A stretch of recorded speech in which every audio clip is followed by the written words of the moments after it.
Welcome back, everybody, to a new episode of Podcast on the Brink. Indiana comes up short over the weekend, 2-point loss at Purdue in a game where the Hoosiers actually played really well. To help us make sense of that loss briefly, and then we're going to get on to talking about the Big Ten tournament and also our all Big Ten teams.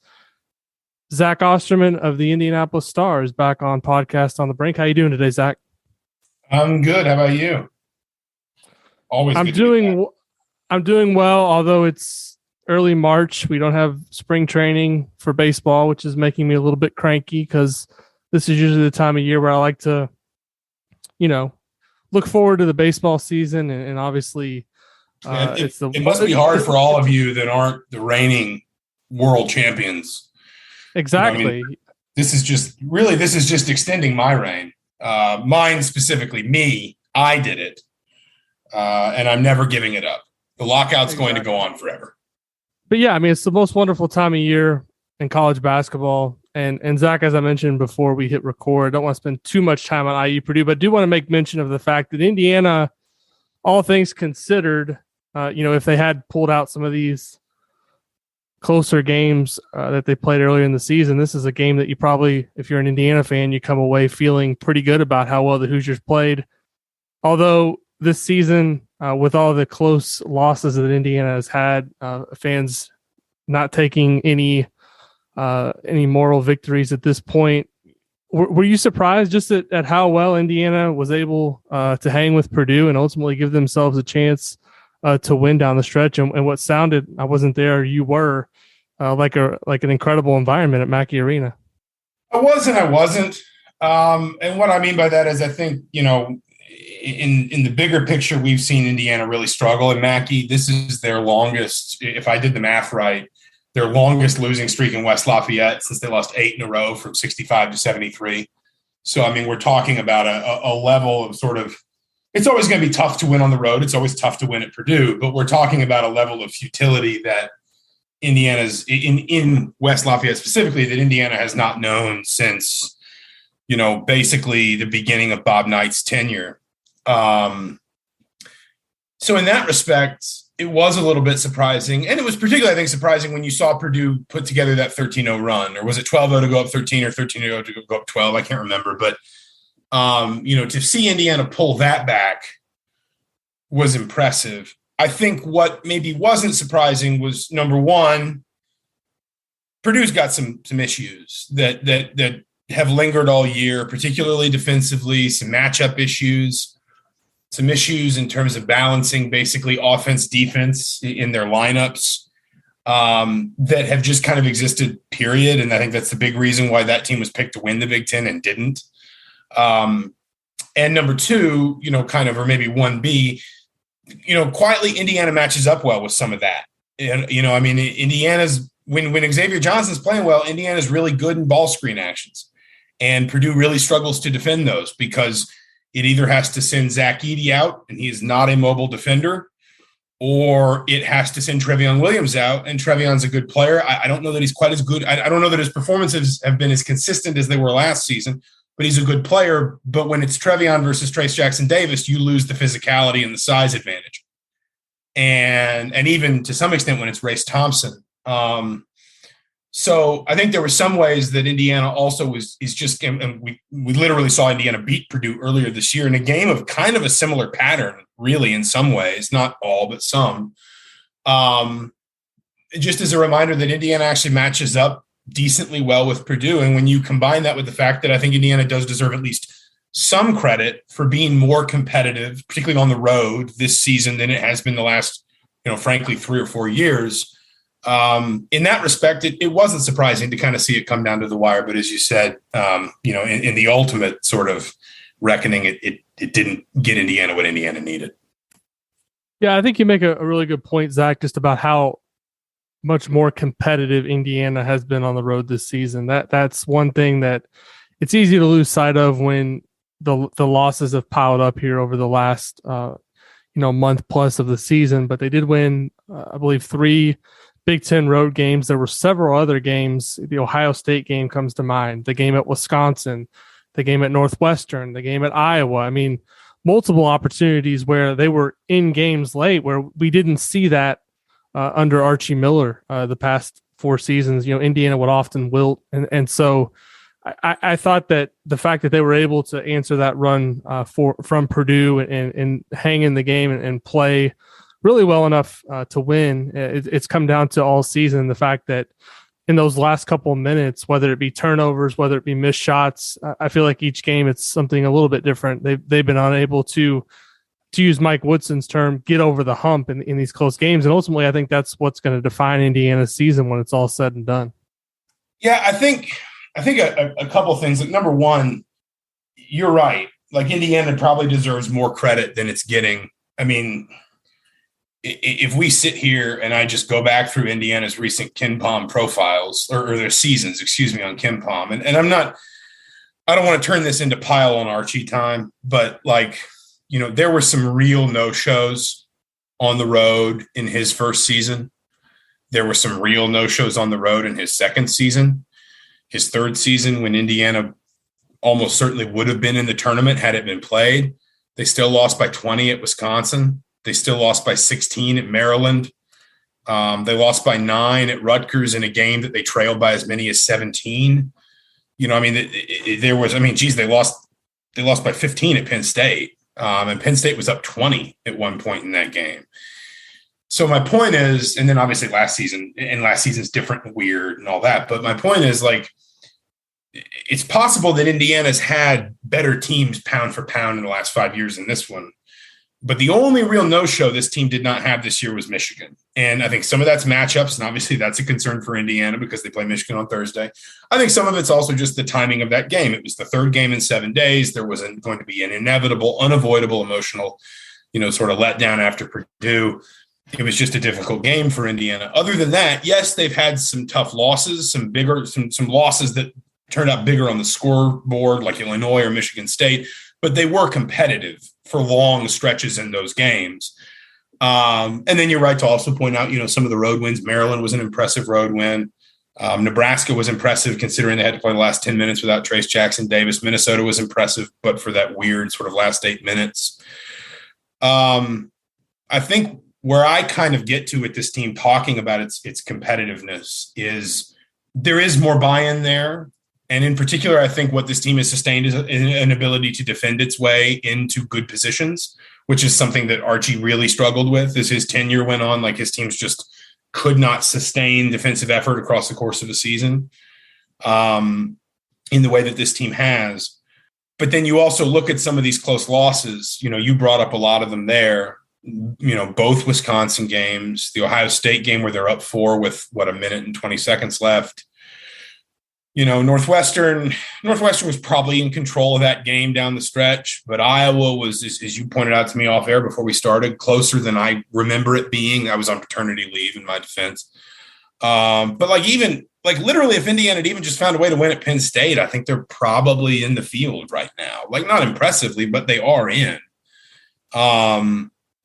The point I'm trying to make is this team's won 9 Big Ten games. 7 of those have been against the bottom 5 teams in the conference. So they do deserve credit for being competitive, for fighting harder and all that kind of stuff and showing kind of more backbone. But I think they are still just limited. I think that you're right that these individual games have gotten away from them in different ways. But I think that sort of the collective, the one through line is they have consistently underperformed late in games when things like individual skill and experience and, at some level, frankly, just raw talent really become magnified. And this team just hasn't had enough to answer that bell. It's the most wonderful time of the year for college basketball fans, and our friends at Homefield have the world's most comfortable, premium licensed collegiate apparel to get you ready for all of the madness.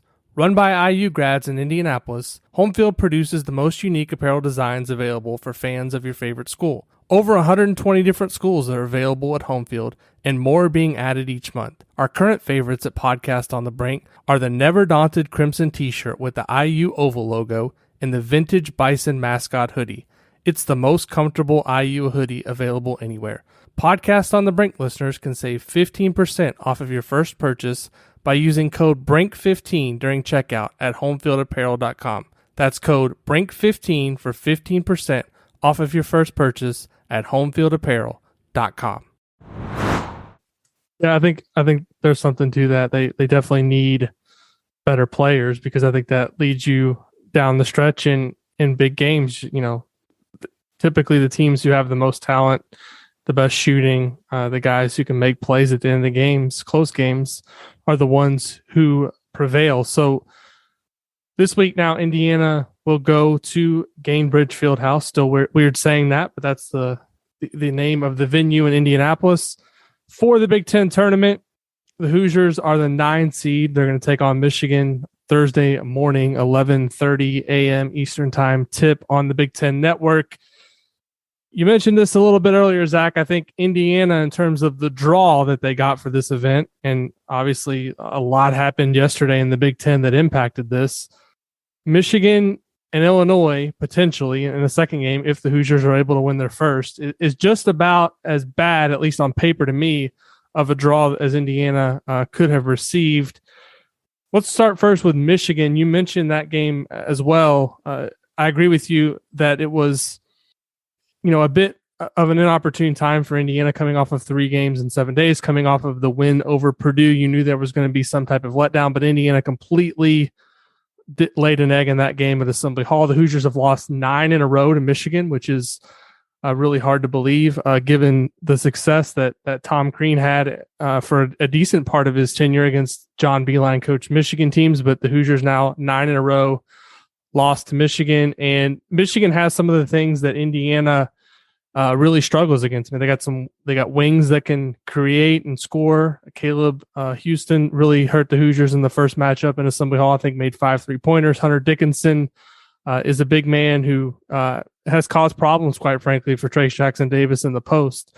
So on paper, it doesn't look like a great matchup for Indiana, but the Hoosiers, depending on which bracketologist you want to listen to, are still kind of at least in the conversation if they can do something in the Indianapolis. What do you think, just big picture, about the situation that awaits in the tournament, facing Michigan, and just overall the draw that Indiana got in this event?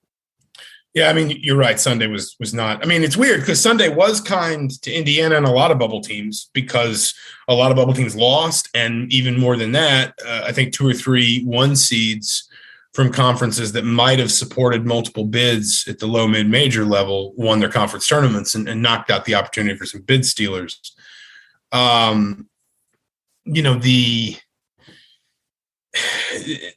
Michigan game, you can probably choose to see it how you want. Like on one hand, Indiana was really very kind of, my video just popped on there. Well, hello there. I got all my laundry folded while the video was off, so you didn't see that while that was going on. But on the one hand, like, there really were exigent circumstances for Indiana that day. Like, I know people said, "Oh, well, why is there this emotional letdown?" It's like, because they hadn't beaten Purdue 9 times, and like they'd lost 9 straight to Purdue, and they beat them in incredibly dramatic fashion against what you would have considered the odds when Trayce Jackson-Davis has 4 points in 10 minutes. Like, I'm sorry, they're still college kids. There's no way that that's not going to carry over to Sunday, which again is also the 3rd game in 7 days, which is a lot for a college team. On the other hand, you're right. Like, Michigan's a really bad matchup for Indiana. At very least, I think the best you can hope for a lot of the time is for Trayce Jackson-Davis to play Hunter Dickinson to a draw. And then you've still got Moussa Diabate in there. Caleb Houston is a 6'8" wing. Who does Indiana guard him with? They can bring Terrence Williams and Brandon Johns off the bench. I know Johns is a little bit more, just sort of a traditional, kind of backup too. But like, he'll step out.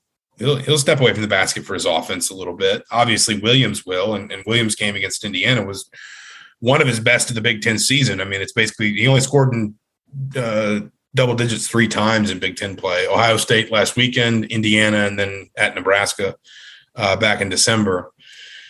So it's just sort of like, how does Indiana deal with all that? Because again, I mean, to use just the starting, what I presume will be Michigan's starting lineup, if it is the same as it was when Indiana lost to Michigan in Bloomington, Eli Brooks and Devontae Jones are at very least relatively straightforward. You probably just go Stewart and Johnson on them. But then are you going to ask Miller Kopp to defend Caleb Houston, a player who's shooting 39% from three in Big Ten games and is also 6'8", and he's probably going to be a lottery pick or thereabouts. I guess I haven't seen a mock draft in a while. You might know better than me. But you kind of have to do that because you can't ask him to guard Diabate. And then again, the best you've got is in the post is probably just Trace Jackson Davis playing Hunter Dickinson straight up and canceling him out almost.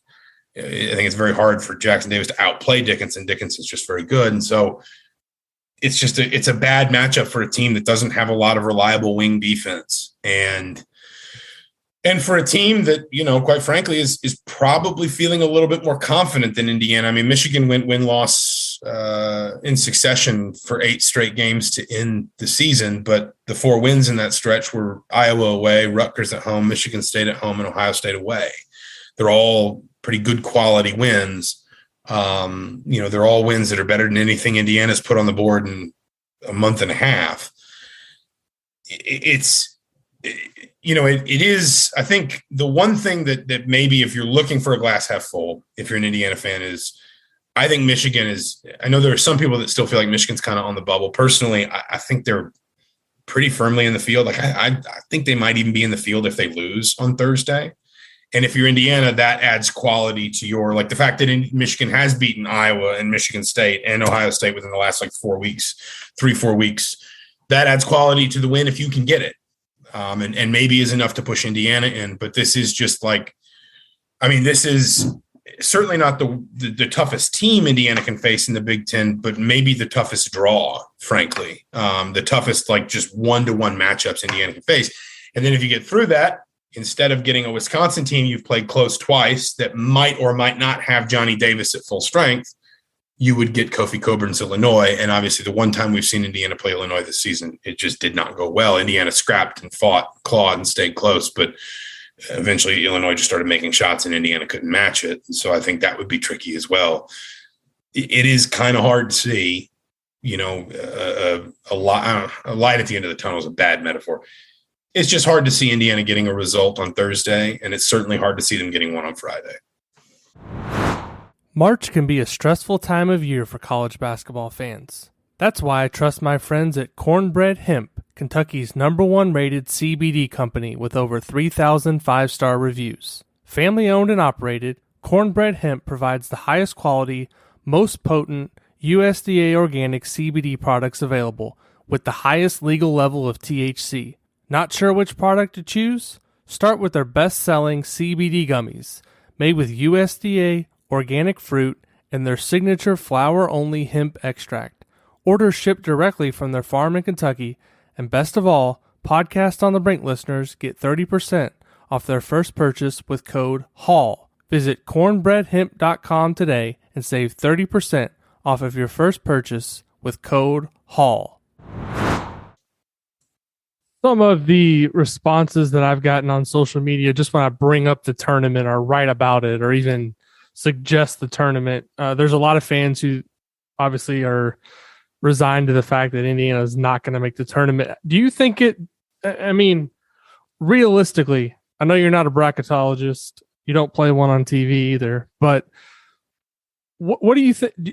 Do you think this conversation of Indiana potentially going to the tournament is as far-fetched as some fans may make it sound like, or do you think that there's a scenario where if Indiana wins a game or two, that they're in the field? Because as you mentioned, a lot of things did go right in terms of the bubble over the weekend. Some potential, bid stealers were taken off the table. A lot of bubble teams lost, and Indiana's still being mentioned. So I guess big picture, what do you think of just the conversation right now that Indiana's still in the mix? And do you actually believe that? I think they still very much are. And I suspect one win might get them in. And that would be probably dependent on bid stealers and whether somebody pops up from a Conference USA or somebody unexpected wins the AAC or something like that. The ACC for that matter. The ACC feels a little bit like a mid-major league this year, quite frankly. But I think it is possible. at very least, I think one win in Indianapolis gets them in the room on Selection Sunday. If they don't win in Indianapolis, that's it. Like I don't think they're even in the committee's thinking anywhere. In fact, I'm pretty, without obviously having spoken to anyone on the committee about it, I'm pretty confident they're not. I think a win at very least gets them in the room, gets them among the last few teams considered for the last few spots. 2 wins, they're in. Like, and I mean, like, I guess people should prepare for that if they're not prepared for it. Like, if Indiana beats Michigan and Illinois, they're going to the NCAA tournament. They're not even going to Dayton at that point. Like, they'd be a 9 seed, I think, because that would be 2 really high quality wins right before Selection Sunday. I kind of have a sneaking suspicion that I have sort of believed since they beat Illinois that 1 win in their last 3 would get them in. And that was always going to be difficult. Like they probably should have beaten Rutgers at home, but beating Purdue on the road is going to be difficult, and you can never really know what's going to happen in a conference tournament setting. So, it's always tricky. But I've had a kind of a gut feeling for about the last week that if Indiana won any of its last 3, including its first game in the Big Ten tournament, it would be in the field. It isn't the best bubble in the world. Indiana is still, I don't want to say it's a very strong resume, but like 6 quad 1+2 wins is pretty solid. 12-1 against quad 3 and 4. When the 1 loss is a Rutgers team that might well be in the field itself. They're quad 3 because of their net ranking, but where are they in bracket matrix right now? Like, I think Rutgers is in the field in most. Yeah, they're a 12 seed. They're in 79 of 123 brackets. So like the majority of bracketologists see Rutgers is in the field. So you can say it's a quad 3 loss, but it's about as good of a quad 3 loss as you're going to have. Like, it's not outside the realm of possibility, but I think it does kind of get back. Like, when you talk about the fan base's mood and people saying that's impossible, they stink, they shouldn't be anywhere near the tournament, blah, blah, blah, blah, blah. Like, I think part of what has made the last few years more frustrating, like I've spit this theory out a couple times in the last few weeks. I think a part of what's made it the last few years more frustrating for IU fans is Indiana's never been very far away. Like in the 5 years before this one, including Tom Crean's last season, they went to the NIT twice. They would have gone to the NCAA tournament a third of those 5 seasons, and a fourth of those 5 seasons was the only one in that stretch where they finished 500 in conference play. They've never, other than basically last season's collapse at the end of the year when everything just kind of got away and it was weird circumstances and it was COVID and there were no fans, and then obviously Archie Miller got fired. They've been right there. And if they don't go to the tournament this year, they're going to the NIT. Like, that's not even, I've had a couple of people coming back at me and be like, are they really an NIT team? It's like, yes, like they're going. As long as they're invited, and they will accept if they're invited, and they will be invited. They're going to the NIT. So now it's 6 years, 3 NIT appearances, a 4th year where they would have gone to the tournament if it had happened, and a 5th year where they finished 9-9 in conference.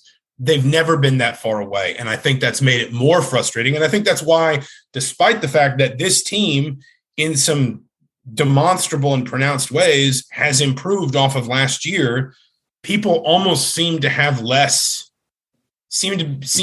willing to give it any benefit of the doubt in terms of, it being year 1 under a new coach and some guys still being limited and yada, yada, yada.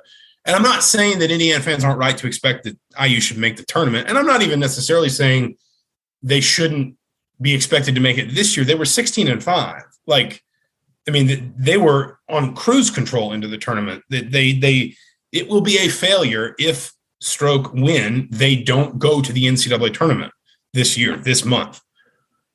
But in the same breath, I think what is harder for people is that they've never been bad enough that people could just let go. Like, they've never just been like awful. They've always felt like they're essentially 1 or 2 wins away from at least getting into the tournament, and at least, not having this constant sort of like, well, how many years has it been since you were in the tournament? It shouldn't be that hard to make the tournament. Indiana should be able to make the tournament. At least putting that to one side. And this team in particular has been closer than the last couple years that obviously Indiana didn't make it. But it has also, therefore, been more frustrating, because the closer you get when you fall short, the more frustrating that's going to feel. And this team, realistically, if they had closed out the Ohio State game or the Rutgers game or the Purdue game or the Penn State game or either Wisconsin game, they would probably be in right now. And if they closed out two, I just listed, I think, 6 games. If they closed out 2 of those 6 games, we wouldn't even be having this conversation. They would be 11-9 in conference. They'd probably be in the 7-10 game against Maryland, and we'd be wondering where they were going to go in the first round. And I think that almost in a way, this team is more frustrating. One, because it comes on the heel of 5 years of frustrating results, but 2, because it's actually been closer than a lot of teams that haven't been that far off in the past. And therefore, the shortcomings, the shortfalls, the moments when they fell at the final hurdle have been more magnified, and that has frustrated people more. As we were talking here, Zach, some odds for the Big Ten tournament popped into my inbox. Couple interesting notes here. I was actually gonna ask you who you liked in Indy. I assume you'll be there throughout the weekend with your duties for the Indy Star, whether or not Indiana is playing or not. So I'm curious who you like in Indianapolis. But I want to go over a little bit of this. Purdue is actually the favorite according to the odds that just came into my inbox, which I actually was looking at the bracket and I don't disagree with that. I mean, they could potentially play Minnesota, Penn State, or Ohio State on Thursday, or Friday. Sorry, they get the double bye. I don't dislike any of those matchups, particularly Ohio State seems to be kind of limping here towards the finish line. And then the second pick, according to the odds that I'm looking at here, Illinois, followed by Iowa and Wisconsin, which Ohio State's actually the 6th pick in terms of the odds, behind Michigan's at 12-1, Indiana all the way down at 25-1 to win the event. Who do you like in Indianapolis? Is this kind of Purdue's chance to get on a roll before they go to the tournament? They feel like the team with the highest upside to me ultimately in the NCAA tournament, although I have questions about them being able to defend well enough to win the 4 straight games needed to get to a Final Four. But at least on paper, in terms of their talent, they seem like the team that's the most primed to make a run in March. You actually kind of talked me into Purdue there. I think I had Illinois in my tournament pick'em in my Jerome ballot, but you've kind of talked me into Purdue a little bit. I think you make a good point about basically the matchups and the way they structure themselves. I don't really trust Ohio State. Wisconsin is kind of a double-edged sword in the sense, and Wisconsin, to be fair, swept Purdue this season, so give them credit for that. But Wisconsin's kind of a double-edged sword in the sense that they've got, if Davis is healthy, they have maybe the best player in the conference. I mean, he was my player of the year pick in the conference this year.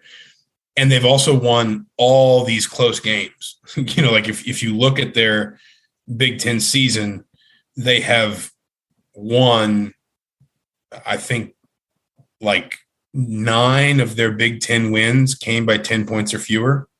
I think that's right. Something like that. Maybe even more than that. Maybe even I'm not going to sit here and add it up. Like, that's horrible radio. But the problem is that can cut the other way.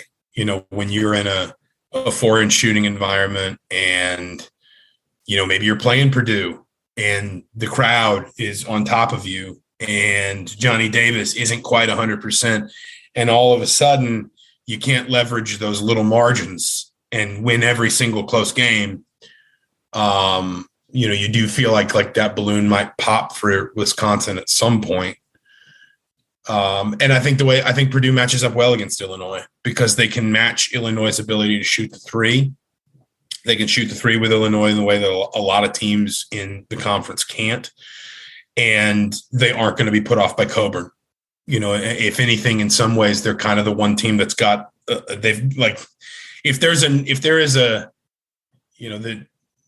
the hierarchy of like Kofi Coburn impersonators in this league is like Zach Edey and then John Harrer, and then that's it. And Edey is obviously not as good, but he's not that far away. And I think that's part of the reason why Indiana's beaten Illinois twice this year. And I just double checked that was not one of the games Kofi missed because of his concussion. So the loss at Purdue. And then all of a sudden you're Purdue and you're in a semifinal.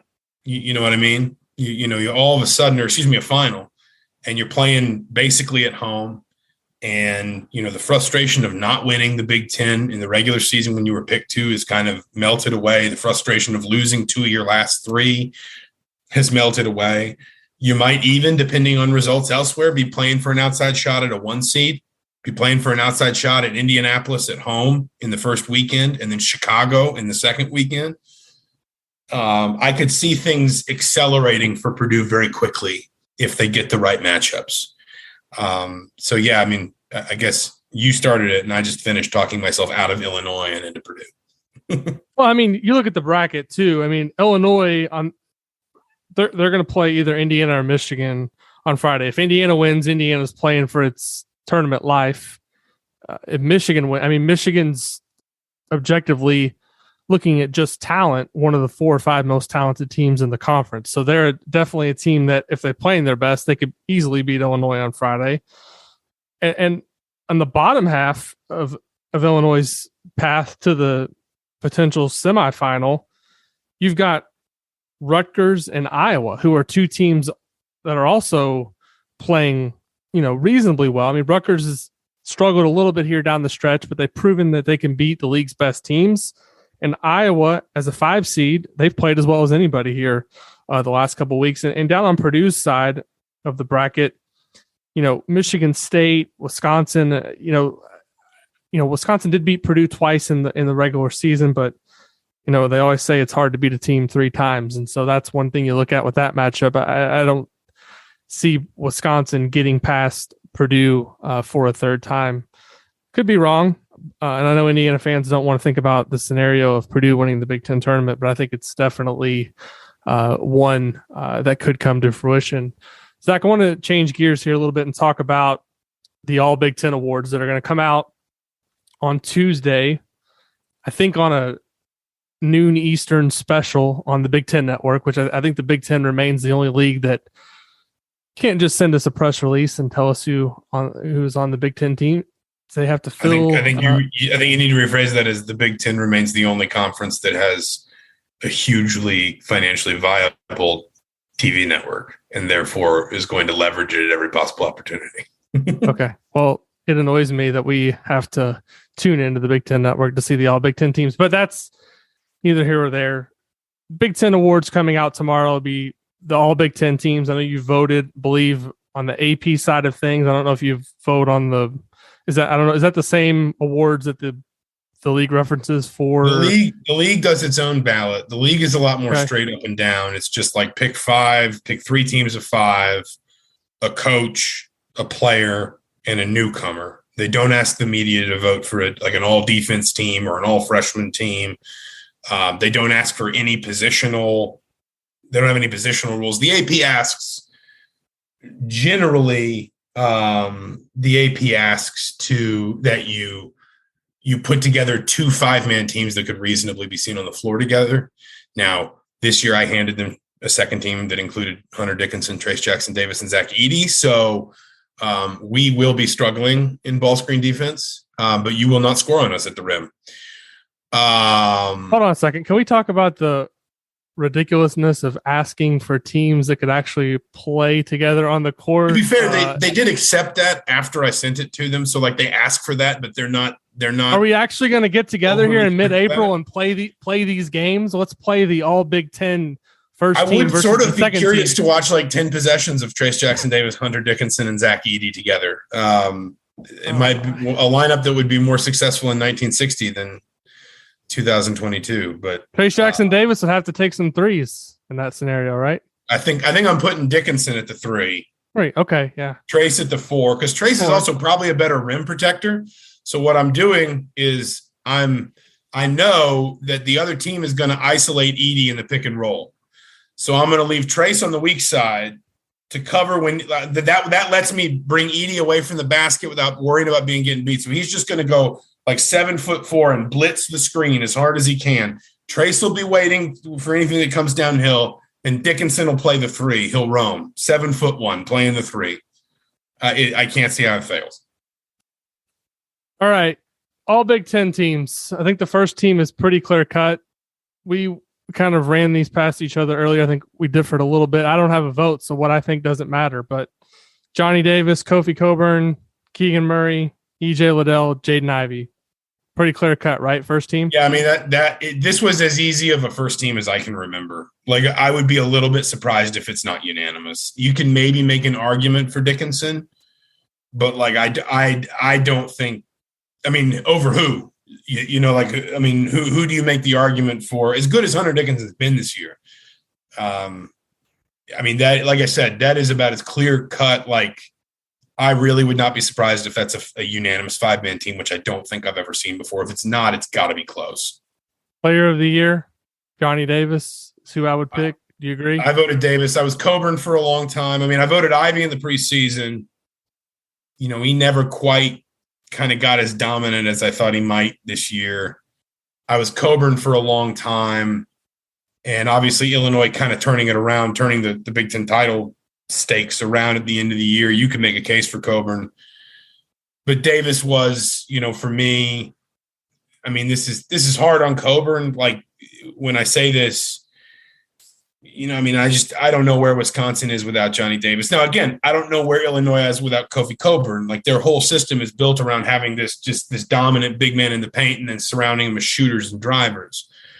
But I just think Davis was, I think Davis is kind of everything, frankly, for Wisconsin. And I think that there were just nights where I saw Johnny Davis drag Wisconsin over the line. Maybe this is a little bit kind of, the confirmation bias of having watched him do what he did to Indiana twice and then what he did to Purdue on January 3rd, where he went for 37 and 14 in West Lafayette.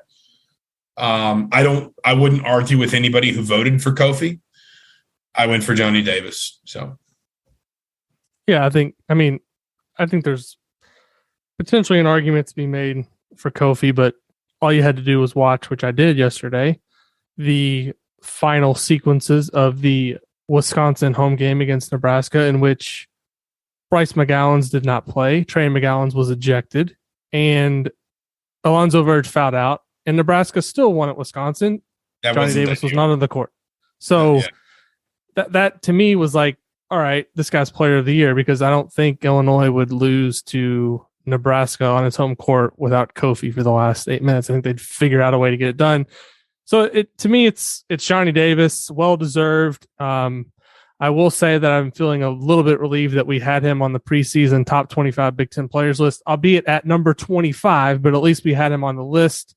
Whereas there was actually a year where Keita Bates-Diop won Big Ten Player of the Year, and we didn't even have him in the top 25 to begin the year. So that's a year that we should probably go back and scrub from the archives. Second team, all Big Ten. I had Hunter Dickinson, Ron Harper Jr., Zach Edey, Trace Jackson Davis. And I went back and forth between Branham of Ohio State and Trent Frazier. I think I want to go with Branham. I think he was super impressive down the stretch, really developed into one of the best offensive players in the Big Ten. I get the argument too for Trent Frazier. I think either of those guys would be deserving. Zach, who do you like? Who did you vote for on your second team? I know you mentioned kind of your three big man set with Hunter, TJD, and Edey. Who were the other two that you had? I had Ron Harper Jr. on my second team, and I also had Peyton Willis, and that's probably like, I don't know, controversial is probably the wrong word, because like really in the end, who cares? But that might be the most controversial pick. I was really impressed. I mean, I saw Indiana play Minnesota twice, and it felt like every time I saw Minnesota, the only good things Minnesota ever did started with Peyton Willis. And if you look at his numbers, he averaged 16.1 points, 4.8 rebounds, and 4.4 assists per game. He's one of the top 3-point shooters in the conference. He shoots better than 43%. If you go game by game, I mean, obviously he had that big game against Indiana recently where he had 28, but he had 21 against Maryland. He had 24 against Purdue, 16 against Iowa, 17 against Wisconsin, 32 against Rutgers, 24 against Mississippi State early in the year. I just think he's a really underrated player. He's the sort of player that, like, He's the sort of player that you see come along every once in a while, where if you just said to me, hey, I've looked 5 years into the future and Peyton Willis is running the second line for like the Cavaliers, I'd be like, yeah, I could, and he went, like, he didn't get drafted, but he worked his way in with summer leagues and two-way contracts and all that. And all of a sudden he's getting meaningful NBA minutes. Like, that wouldn't shock me, because I just think he's a really nice player. He may not. I mean, I want to be very clear. I'm not predicting Peyton Willis to the NBA, but it wouldn't shock me, just because I think he's better than a lot of people give him credit for. And sometimes, sometimes guys like that get buried a little bit, because they're on bad teams. And sometimes, like Bryce McGowan's was, I think, the sixth or seventh leading scorer in the conference. I had him on my third team, barely. There is an element to which sometimes guys like that score what they score because somebody's got to score the points. Nebraska's not going to score 30 points a game, and somebody's got to score what they do. But Willis genuinely impressed me the handful of times I saw him this year, and I think he's deserving at that level. Makes as many tough shots as any player in the Big Ten. I'll say that about him. I didn't watch a ton of Minnesota, but when I did, it was him and Jamison Battle taking tough contested shots in a lot of games and making a lot of shots. Now, they didn't beat a lot of good teams. Obviously, they finished 4-16 in the Big Ten, the 14 seed in the Big Ten tournament, thanks to Nebraska having a mini surge at the end of the season to get to 4 wins themselves. But Peyton Willis, I actually had on my third team. My third team, Zach, I went with Peyton Willis, Trent Frazier, Pete Nance, Trevian Williams, and Brad Davis. And I know this is kind of where we had some differentiating opinions. But when you get kind of past those 8 or 9 players, I think it becomes a little bit of a crapshoot on who deserves to be there. I think this is where you'll see. You mentioned, the first team being unanimous. I think this is where you're going to see probably some differences in the media and the coaches on the second and third teams, and maybe somebody sneaks on that third team that we didn't even mention here. But Zach, who did you go with on your third team for All Big Ten? I had a couple of your second teamers on there. I had Frazier third team. I could have made a case for Frazier second team, to be honest. I had Bryce McGowan's third team, Malachi Branham third team. I also had Brad Davison, like you. I had Sasha Stefanovic from Purdue. I think you'd asked me kind of about Trevian Williams. And again, I don't think Trevian was bad this year. And I know also his role, of course, kind of changed because of Zach Edey's improvement. And, he went to the bench, and a lot was made of that early in the season about him being willing to kind of accept that change in his role. The other reason I went for Sasha, frankly, is I just think that like Purdue has maybe the best offense in the country. I know from Ken Palm's perspective, if it's not number one, it is still number one. And it's number 2 in the Big Ten. I don't know who it's behind. But from an overall standpoint, Purdue has the most efficient offense in the country. And if you ask me kind of who was most important to that, like Edey's on my second team because Edey had these stretches of dominance, never sustained in the way that like Kofi had, and they're different players in that way. But like Edey still had some of these nights where it was just like, he was literally unplayable. Stefanovic is, I don't think he's like in the top 15 in the league in scoring or anything like that. But if you ask me essentially who's most important to the way Purdue had success this year, I just saw Sasha Stefanovic have just like tremendous impact, obviously in his ability to hit the three, but you want to talk about tough shots. His ability to, hit threes coming around screens, his ability to hit threes from all angles. It's not like he only had a couple spots on the floor he could shoot from. He had 15 against IU. He had 22 against Northwestern. He had a huge 22 in that game against Illinois that they won on the road. And just the Purdue had some other shooters, but like he was on the team that I would argue is the best offensive team in the Big Ten. I know somebody else was more efficient in conference games.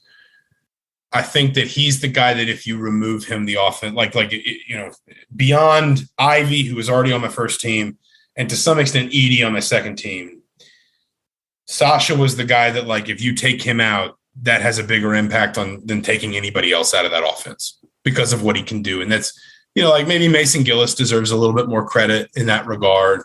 I know he's been just kind of like a, kind of an unheralded piece that's like quiet. I mean, he's only averaging 6.6 points, but like he's averaging 4.5 rebounds a game, and he's shooting almost 44% from three. That's very, very good. Like, that's the definition of kind of 3-and-D. And Trevian Williams is still a very good player. But Sasha was the one that, for me, like, if you pulled him out, it just changed Purdue the most because of his shot making ability and also the threat he posed night in, night out on a team where one of your number one jobs going into any game was going to be to put Jaden Ivey in advantageous matchups. Having Sasha Stefanovic on the other side of the floor created so many problems because you couldn't throw your best perimeter defender at Sasha and say, just go take him away. Because then that player needs to go on to Jaden, but then you've got a guy over here that can hit 5 threes like it's nothing. And I think he was really impressive this year. So, is there an argument for Race Thompson anywhere on that third team? I want to be clear. I'm not crazy forensic about this. I did this in about 20 minutes. And I've been building it in my head. Like, long before I filled out my ballot, I knew that first 5 was going to be my first 5. Murray, Liddell, Ivy, Coburn, Davis. Like, that would, and going in, like, I knew, like, for example, second team was Trace needed to be there somewhere. Hunter Dickinson needed to be there somewhere. One of the two Purdue bigs probably needed to be there somewhere. But Race was in that mix and was probably one of the last players I took out of it. And I've been putting together a profile of Race that's going to run a little bit later this week. And so I've kind of dug more and more into his season. I mean, he's averaging 11.8 points and 7.7 rebounds per game, which is really, really good. And I found this stat, which I confirmed with IU sports information guru, JD Campbell. And this is going to sound weird to say, but like, Race Thompson has finished a game with at least 8 points and 6 rebounds 17 times in 20 Big Ten games this year. The only other player that's done that's Johnny Davis. Like, it's Kofi didn't do it. I think Kofi was 16. Hunter Dickinson was 15. Edey might have been 14. Liddell was 14, I think. And 8 points and 6 rebounds, if that's your average, is not great. But if that's your baseline, like if basically at the start of the game, you can go ahead and draw 8 points and 6 rebounds, just write that in for Race Thompson. And then that's anything, that's where he starts. And then he moves upward from there. And again, he averaged almost 12 points per game.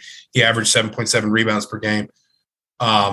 That's a remarkable level of consistency. And you couple that to, if you watch Indiana, that his energy, really sort of sparks his teammates. He's a leader.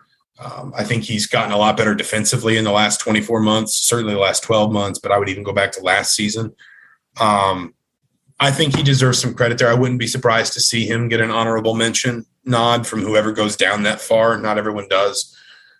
He was one of the last guys I chopped off, to be honest. Yeah, I think he, at minimum, deserves an honorable mention look. And, it's been you mentioned this earlier, Zach, it's been a frustrating season for Indiana fans, but if you want to have something positive to point to, look at where Race Thompson was when he came to Bloomington and look where he is now. He's a player that objectively has gotten much better over the course of his career. That's the kind of player that you want to have in your program and eventually build to have more Race Thompsons come through the pipeline, because I think that's a player that can help you win a lot of games. Unfortunately for Indiana, they haven't won enough games quickly.